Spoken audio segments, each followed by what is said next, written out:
জমি তৈরি করে ধানের চারা লাগাতে ব্যস্ত সময় পার করছেন কুড়িগ্রামের প্রান্তিক চাষিরা। হাড়ভাঙা পরিশ্রমের পরেও ধান চাষে খরচ ওঠে না বলে অভিযোগ তাদের।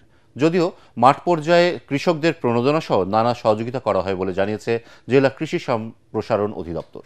কুড়িগ্রাম প্রতিনিধির পাঠানো তথ্যচিত্রে একটি ডেস্ক রিপোর্ট। শ্রাবণ শেষ হতে চলল, তাই ফসলের মাঠে কৃষকের ব্যস্ততা। বীজতলা তৈরি, হাল চাষ করে জমিকে উপযোগী করে তুলে কুড়িগ্রামের চাষিরা এখন ব্যস্ত ধান রোপণে। এই অঞ্চলে সাধারণত আউশ আমন ধানের ব্যাপক আবাদ হয়। বৃষ্টিপাত কম হয় কিছুটা দেরিতে ধান রোপণের কাজ শুরু করেছেন কৃষকরা। এখন পুরোদমে চলছে জমিতে ধান রোপণ। 1.5 বিঘা জমি আবাদ করবে গেলে 25,000 যায়। ধান পাই পড়ায় মনে করুন যে 22 মন 23 মন, মানে আয়ের চেয়ে ব্যয় বেশি। এই সার, তেল, তারপরে তোর কারেন্ট বিল, খুব সুন্দর 30 থেকে 35,000 টাকা 3 বিঘা খরচ যায়।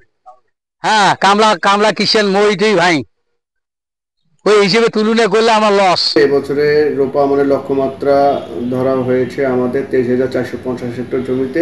আমাদের অ্যাচিভমেন্ট হলো 12,495 হেক্টর জমিতে। আমাদের কৃষকরা অত্যন্ত আনন্দের সহিত, অত্যন্ত সাড়ম্বরে তারা রোপা আমন আমাদের মূল জমিতে তারা চারা রোপণ করছে। তবে ধান আবাদ করে খরচ ওঠে না বলে জানালেন এ অঞ্চলের কৃষকরা। সরকারি প্রণোদনা থেকে অনেকেই বঞ্চিত বলে অভিযোগ প্রান্তিক চাষিদের। 2 বিঘা জমি আবাদ করছি, খরচ গেছে 20 থেকে 25,000 টাকা, মানে আয়ের চেয়ে ব্যয় বেশি। তেলের দাম বেশি, কামলার মজুরি বেশি, যে পরিমাণ মানে আবার খরচ করছি তার চেয়ে আমার লস। এবছর 1 লাখেরও বেশি কৃষককে প্রণোদনা দেওয়া হয়েছে বলে জানালেন জেলা কৃষি সম্প্রসারণ অধিদপ্তরের উপপরিচালক। প্রণোদনা বিষয়ে অভিযোগ পেলে ব্যবস্থা নেওয়া হবে বলেও আশ্বাস তার। আমাদের 1,20,500 হেক্টর আমাদের টার্গেট রোপা আমনে। আজকে পর্যন্ত আমাদের সকাল পর্যন্ত রোপণ আমরা যেটা রিপোর্ট দিচ্ছি 72,280 হেক্টর। যে লক্ষ্যমাত্রা আছে আমাদের লক্ষ্যমাত্রা শতভাগ অর্জিত হবে এবং এই জন্য যে প্রস্তুতি দরকার সে ধরনের সকল প্রস্তুতি আমাদের আছে।